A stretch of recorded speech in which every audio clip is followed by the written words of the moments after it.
السلام علیکم ورحمت الله وتعالى وبرکاته. هغه ملګرو لپاره دا ویډیو جوړیږي چې کوم ملګري وایي قاری صاحب تاسو وظیفې ورکوئ او هغه ډېرې اوږدې وي، نو نن مې دله داسې مختصر وظیفه حاضره کړې ده او ډېره اسانه ده چې په کور کې هغه بوډۍ ابۍ ناست دی که نه، نو هغه به هم ماته دواګانې کوي او هغه بوډا بابا چې هغه د سره قرآن مجید ویلی نه وي، هېڅ ورته هم نه معلوم، هغې له به هم دا کومه وظیفه چې زه ورکوم دا به هغه ملګری هم کولی شي، دا الفاظ به هغه هم ملګری ویلی شي. نو راځو ملګرو، وظیفه د دې په باره کې ده چې زمونږ او ستاسو څه قسمه حاجت دي، هر یو حاجت چې هغه ناممکنه وي او نه پوره کېږي، لکه داسې حاجت چې هغه ناممکني او پوره کېږي نه،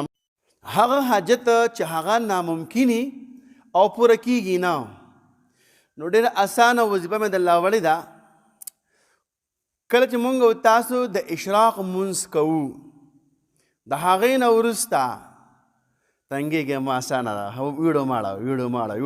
وګوره الله ولي ویډیو وګوره او مخکې ملګرو ته شیر کوه، په دې کې زما او ستا خیر دی. ستاسو د پیدې لپاره ما دا پیج کولاو کړی دی، زه هم چې زما د خویندو میندو ته او مسلمانانو وروڼو ته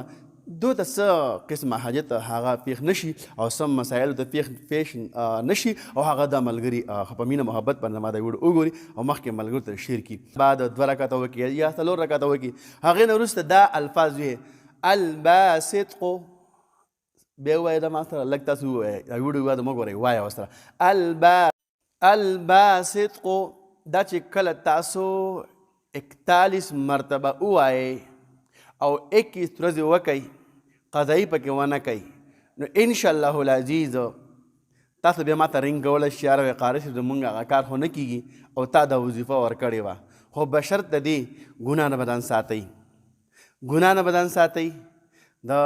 بل د مال د هغې د ضایع کېدو د هغې نه به ځان ساتئ،